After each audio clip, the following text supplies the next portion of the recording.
Afra Saraçoğlu ile Mert Ramazan Demir arasında yaşanan yeni aşk gelişmelerinden bahsedeceğim sizlere dostlar. Gerçekten çok önemli gelişmeler var. Bu ikiliyi seven de çok. Afra Saraçoğlu ve Mert Ramazan Demir ikilisini seven de çok. Hayranı çok fazla. Bizlere de bununla alakalı çok fazla soru geliyor. Bu videoda da yani bu canlı yayında gerçi bundan bahsedeceğiz. İlk öncelikle yorumlarınızı bekliyorum. Şöyle bir canlı sohbete şu an yorumların akmasını bekliyorum. Başlayalım hatta. Mert Ramazan Demir'e bir röportaj geldi. Emre Altun'un konserine gitti Mert Ramazan Demir. Ve çıkışta da gazeteci Mustafa Ağda bir soru sordu Mert Ramazan Demir'e. Dedi ki, Afra Saraçoğlu ile aranız nasıl? Yani bir aşk yaşıyor musunuz diye bir soru geldi. Dilaf Ruz selam vermiş. Hoş geldin yayınımıza. Ve burada Mert Ramazan Demir çok duraksadı. Yani ne yapacağını bilemedi. Ne söyleyeceğini bilemedi Mert Ramazan Demir. Tüm yayına gelen arkadaşlarımıza hoş geldiniz diyorum. Banu da hoş gelmiş. Ve Mert Ramazan Demir şöyle dedi. Duraksadı. Bir panikledi. Tabii ne diyeceğini de bilemedi. Çünkü şöyle bir şey söyleyebilirim.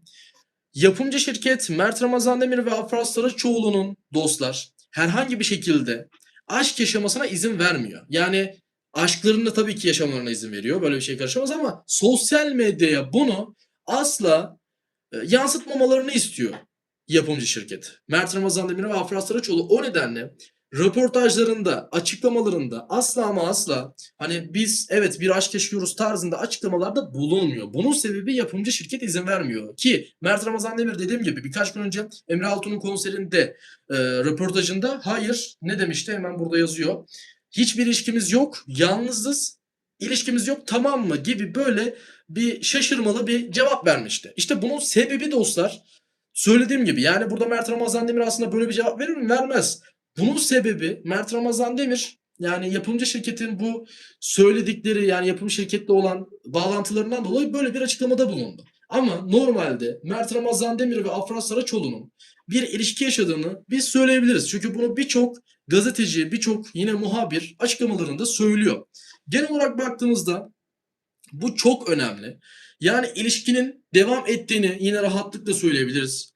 Ee, projelerinin zarar görmemesi için her ikisinin de hem Mert'in hem Afra'nın projelerinin zarar görmemesi için e, medyaya bu şekilde açıklamalarda bulunduklarını ve sadece dizileriyle, projeleriyle ilgili gündeme gelmek istediklerini söyleyebiliriz. O nedenle buradan tüm hayranlarına seslenmek istiyorum. Mert Ramazan Demir ve Afra Saraçoğlu hayranlarına. Bu canlı yayın burada kanalımızda kalacak. Yani biz bunu gizlemeyeceğiz. O nedenle sonradan izleyen arkadaşlarımız için de şunu söyleyebilirim. Dostlar, Mert ve Afra hayranları. Bu ikili aşklarını yaşıyor. Sadece medyadan uzak bir aşk yaşadıklarını söyleyebiliriz.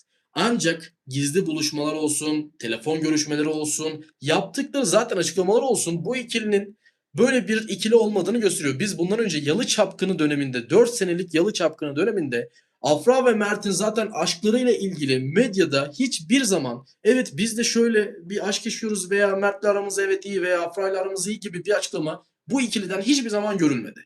Ve bu Yalı Çapkını döneminde de böyleydi. Şimdi yollara ayrıldılar. Her ikisi de farklı dizide oynuyor ve yine öyle. O nedenle dostlar e, Mert Ramazan Demir ve Afra Saraçoğlu'nun aşklarının gayet iyi gittiğini ancak bu süreçte dizilerinden dolayı, yapımcı şirketten dolayı sadece bunu medyaya yansıtmadıklarını, röportajlarında bunu belirtmediklerini söyleyebilirim. Yani genel olarak durum bu. O nedenle bilginiz olsun ki bu ikili aşklarını yaşıyor. Gayet güzel bir şekilde aşklarını yaşıyor. Ve Mert Ramazan Demir'in geçen günlerde de bir kızla görüldüğüne dair e, bir haberi vardı. Yani bir eğlence merkezinden çıkarken e, yeni bir kızla görüldüğü söyleniyordu. Ama bu da tamamen aslında doğru bir haber değil. Medyanın biraz karalaması var işin içerisinde. Aynı zamanda baktığımızda şunu da rahatça söyleyebilirim ki o kız zaten girdiklerinde bir fotoğraf çekilmemiş. Yani Mert ile o kızın mekana aynı anda girdiklerine dair bir fotoğraf yok ortada. Sadece çıkarken Mert'ten 5 dakika sonra kız çıkıyor ve işte telefon görüşmesi var ama bu telefon görüşmesinin tabii ki Mert Ramazan Demir'le olup olmadığı da asla net değil. Ardından da böyle bir şey yaşanıyor ve medyaya bu şekilde yansıyor. Ve medyada bunu Mert Ramazan Demir'in sevgilisi olarak gösteriyor. Aslında baktığımızda bu gerçeği yansıtmamakta. O nedenle asla ama asla şunu söyleyebilirim tekrardan. Yani bu gerçeği yansıtmamakta ve Afra ile olan ilişkisine de zarar vermemektir. Zaten yapımcı şirket bunun tamamen konudan uzak olmasını istiyor. Aşklarının, yani bu sadece Afra ile olan aşkından değil, tüm aşklarından uzak olmasını istiyor. Medyanın bundan uzak olmasını istiyor. Sadece işiyle alakalı konuşulmasını istiyor. Hem Mert'in yapımcılığı hem Afra'nın yapımcılığı. O nedenle yani bu geçen günlerde çıkan haberinde, Mert Ramazan Demir'le ilgili olan haberinde yanlış olduğunu söyleyebiliriz. Veya en azından şöyle söyleyebiliriz. Net bir şey asla yok. Asla ama asla Mert Ramazan Demir ve Afra Saraçoğlu'nun e, ya daha doğrusu Mert Ramazan Demir'in bu geçen günlerdeki haberiyle ilgili asla net doğru bir şey yok. Bunu çok rahatlıkla içtenlikle söyleyebiliriz. Yine Afra Saraçoğlu ile ilgili birkaç haberden bahsedelim. Yeni dizisi Abi, yani kısaltılmışı Abi.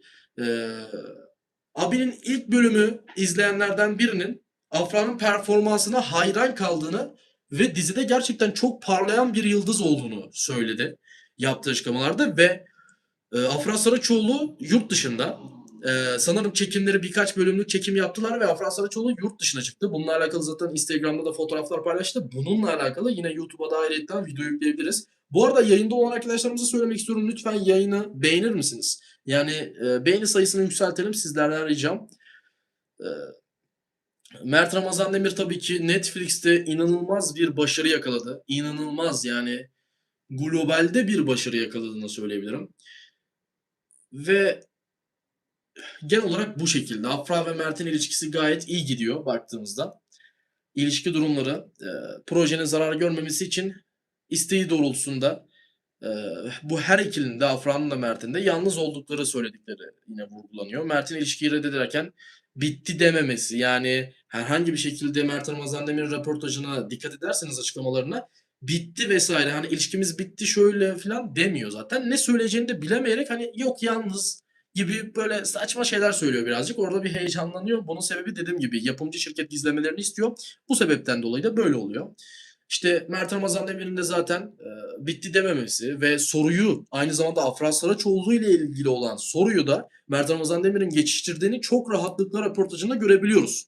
Yani burada şunu anlayabiliyoruz ki Mert Afra ile ilgili pek açıklama yapmak istemiyor. Bunu geçiştiriyor ve hemen başka bir soruya zaten geçmek istiyor ki zaten bunu cevaplarken de düzgünce cevaplamıyor. Bunu yine rahatlıkla görüyoruz. Genel olarak demek istediğim bu dostlar, Afra Saraçoğlu ile Mert Ramazan Demir ilişkisinde ve bununla alakalı zaten yeni bir videoda yayınlayacağız. Yani canlı yayını birazdan bitireceğiz. Canlı yayın bittikten sonra bir video gelecek. O videoda zaten bununla alakalı çok önemli kısa bir özet geçiyor. Bu arada Süper Chat, Süper Stickers desteklerinizi de bekliyoruz ki biz daha fazla bu süreçte sizlere güzel yayınlar yapabilelim. Sizlerden ricamız Süper Chat, Süper Stickers tarzı desteklerinizi de, bağışlarınızı bekliyoruz. Biz de daha iyi, güzel yayınlar yapabilelim. Dediğim gibi genel olarak bu şekilde. Yurt dışından izleyen yine çok fazla dostumuz var. Rusya'dan olsun, Almanya'dan olsun çok fazla izleyenlerimiz var. Onları da bilgilendirmek amacıyla böyle bir şey yapalım dedik. Canlı yayın yapalım dedik ve burada belirtelim dedik. Bu canlı yayında sık sık yapmayı planlıyoruz. Tabii izlenmelere de bağlı. Canlı yayınımız kalacak, silinmeyecek. Bu şekilde yine izleyebilirsiniz o nedenle. Umarım güzel bir yayın olmuştur. Buradan Günel, Banu, Dicle, Dila, hepinize teşekkür ediyorum. Banu, Mert ile Afra kalp yazmış. Tüm arkadaşlarımıza, yayında olanlara teşekkür ediyorum. Günel de selam vermiş. Günel ne yazmış? İyi akşamlar. Mutlu olduk. Mutlu olduk yazmış. Çok güzel. Zaten sizleri bilgilendirmek için ve Mert ve Afra hayranlarına da mutlu etmek için zaten bu haberleri yapıyoruz. Ve bu kaynakları da ciddi anlamda araştırarak sizlere zaten sunuyoruz. Genel olarak bu şekilde. Kendinize çok iyi bakın. İyi akşamlar diliyorum. Yeni videolarımızı kaçırmayınız. Abone olunuz ve yine dediğim gibi Süper Chat, Süper Stickers tarzı desteklerinizi de bekliyoruz. Günel sanırım Azerbaycan'dan izliyor. Oraya da selam olsun. İyi akşamlar dilerim.